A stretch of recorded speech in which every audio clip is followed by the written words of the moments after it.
Former member of the Police Service Commission, Martin George, joins me.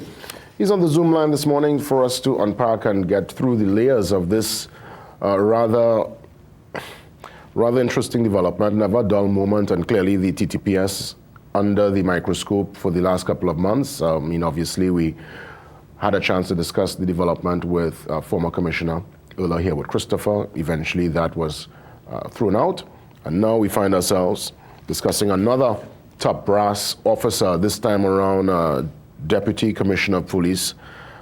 We're talking here Suzette Martin, DCP.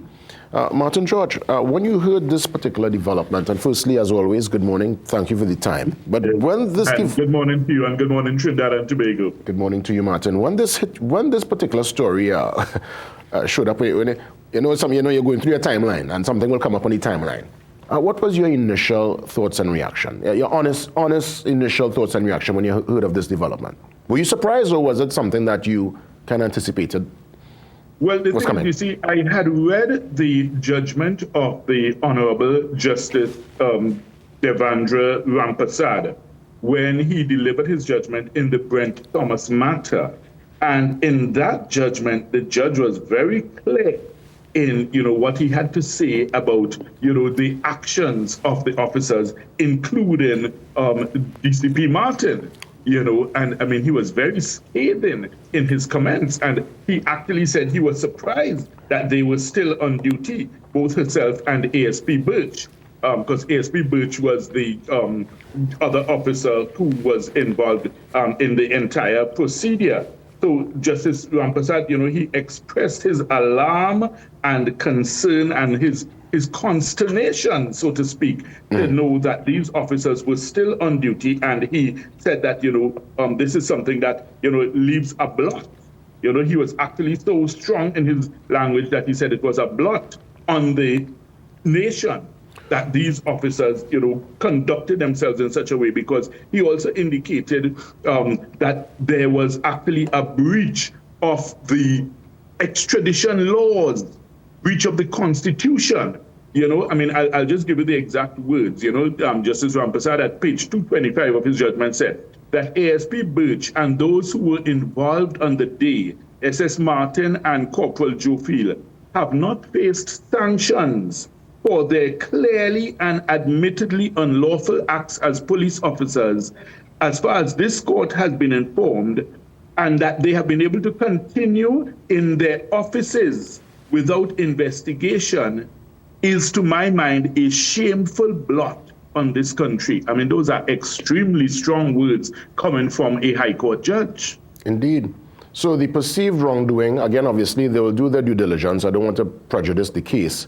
But in essence, in a nutshell, the TTPS, their particular authority, it's within the jurisdiction of Trinidad and Tobago. Once it's once it's international waters, that's a whole different diplomacy and ball game. That is obvious to anybody. You are the Trinidad and Tobago Police Service. You are not an adjunct of the Barbados police service, or to say that you have jurisdiction extraterritorially. Your jurisdiction ends at the territorial boundaries of Trinidad and Tobago, and you must know that. So therefore, if someone is in another country and you wish to get them back, then we have the Extradition Act in Chapter 1204 of the laws of Trinidad and Tobago. That is what you use to try and secure the return of somebody. Let me ask, you were from a member of the Police Service Commission, and I saw the new commissioner at the airport yesterday, and he said it also on Monday. He said that the Police Service Commission, that's the only agency with the authority to suspend an officer. Walk me through the guidelines as it pertains to the suspension, because clearly, I'm thinking he's the commissioner, he holds office, powerful office. So you mean to tell me the commissioner, if there's wrongdoing, he cannot just write a suspension letter and tell a person stay home while this investigation is being conducted? Because it's rather bizarre that there's an investigation, active investigation, and DCP Martin is still on the job. Right. So the thing is, in terms of internal disciplinary procedures, yes, the commissioner does have power over internal disciplinary procedures within the TTPS. I think in this case, what he's probably doing is just acting with caution so as not to, appear to be overreaching.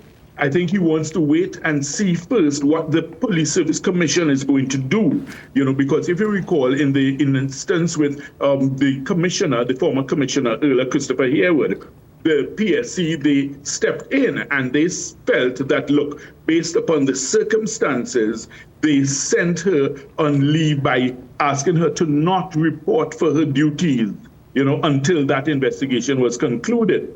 So in a similar vein, I think he has tossed the ball to the PSC to say, well, hey, listen, it's up to you all. And he actually indicated, I saw in his interview, that he had sent the information to them. So I think he's basically awaiting their decision and doesn't want to appear to be overstepping his bounds by taking an action, which the PSC is fully entitled to be able to take on their own volition. So I think that that's just a role of caution that he's taken. And I don't think there's anything wrong with that, because at the end of the day, in the very same way that they actually sent a commissioner on leave to say, well, look, please don't report for duty, then they can, if they look at it and if they feel sufficiently motivated to do so, they can also ask DCP Martin, in similar vein, to not report for her duties. And the thing is, the public is going to be looking on this, because they will wonder, well, is there one set of rules for one person and another set of rules for another? So I think the PSC is definitely in the spotlight at this point, and we wait with bated breath to see what they do. However, Jason, let me tell you, they cannot shirk from this responsibility, because I think I may have mentioned before on this program, and I mean, I will repeat it again, the Privy Council has already ruled on this type of scenario, where in the case of the Jamaicans for Justice, right, versus the Jamaican Police Service Commission, the Privy Council made it clear that a statutory body such as the Police Service Commission in Jamaica, and of course that ruling is binding on us here in Trinidad and Tobago, that they have a duty to investigate any serious allegation against any of the senior officers under their remit and control. So even separate and apart from whatever investigation the commissioner has initiated, the Police Service Commission has a duty to do their own investigation, even though they may rely on, I guess, a lot of the material that the police service may unearth. But they have a duty to come to their own conclusion in terms of the officers under their remit and make their decisions. So they cannot shield from this. Martin George, in the minute that remains, really fast, I want to see if I could get two more questions in. Sure. What does this second probe with, again, a top brass member of the TTPS do to its image? Because you spoke about the public, and the TTPS mandate is to protect and serve with pride the people of Trinidad and Tobago. This particular case with DCP Martin, what does it do to its image, the image of the TTPS? Well, I will say to the credit of the newly appointed commissioner, and the way he conducted the press conference and the signals that he sent, it appears to be a good sign that, look, he appears to want to say, hey, we are not hiding or covering up things. We are willing to investigate our own.